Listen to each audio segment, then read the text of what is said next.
ஒரு காலத்தில் யமுனை நதி மிக தூய்மையானதும் புனிதமானதுமாக இருந்தது. அதன் நீர் தெய்வீக சக்தியை தாங்கி எல்லோருக்கும் அமைதியையும் வாழ்வையும் அளித்தது. அந்த நதிக்கரையில் மக்கள் மகிழ்ச்சியாக வாழ்ந்தனர். மாடுகள் தண்ணீர் குடித்தன, குழந்தைகள் விளையாடின, முனிவர்கள் தியானத்தில் இருந்தனர். ஒரு நாள் யமுனையின் நீர் மெதுவாக கருமையாக மாறத் தொடங்கியது. அதன் மேல் ஒரு மர்மமான இருள் பரவியது. நதிக்கரையில் இருந்த உயிரினங்கள் பயத்தில் நடுங்கின.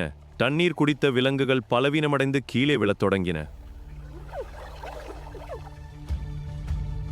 யமுனையின் நீர் நச்சாக மாறியது.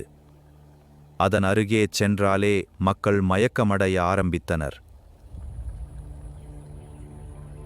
இந்த மாற்றத்தின் பின்னால் ஒரு பயங்கரமான ரகசியம் இருந்தது. யாரும் அறியாத ஒரு சக்தி அந்த நதியை ஆக்கிரமித்தது.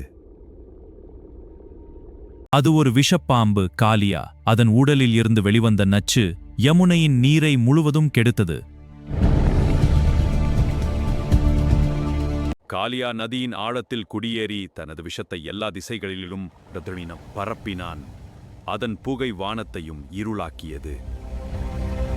அந்த பாம்பின் சக்தி மிக பெரியது. எந்த மனிதனும் எந்த தெய்வமும் கூட உடனடியாக அதை எதிர்க்க முடியவில்லை. இந்த செய்தி கிருஷ்ணரின் காதுகளுக்கு சென்றது. அவர் உடனே உணர்ந்தார், இது சாதாரண விஷயமில்லை. ஒரு நாள் கிருஷ்ணர் நேராக யமுனை நதிக்குள் குதித்தார். எல்லோரும் பயத்தில் அவரை பார்த்துக் கொண்டிருந்தனர். ஐயோ கிருஷ்ணா, தண்ணீர் பாருங்கள்! நதியின் அடியில் கிருஷ்ணர் காலியாவை எதிர்கொண்டார்.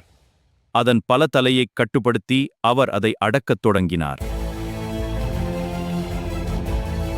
காலியாவின் தலைகள் மீது கிருஷ்ணர் நடனம் ஆடினார்.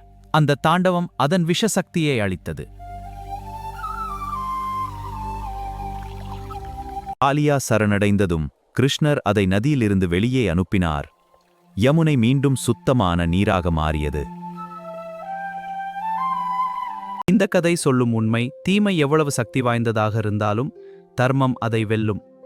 யமுனையின் கருப்பு நிறம் அந்த போரின் நினைவாக இருந்தது. தர்மம் எப்போதும் தீமையே வெல்லும். இந்த மாதிரி புராண ரகசியங்களை தெரிந்து கொள்ள இப்போவே லைக் பண்ணுங்க, கமெண்ட் பண்ணுங்க. இன்னும் பல கதைகளுக்காக சப்ஸ்கிரைப் செய்யுங்கள்.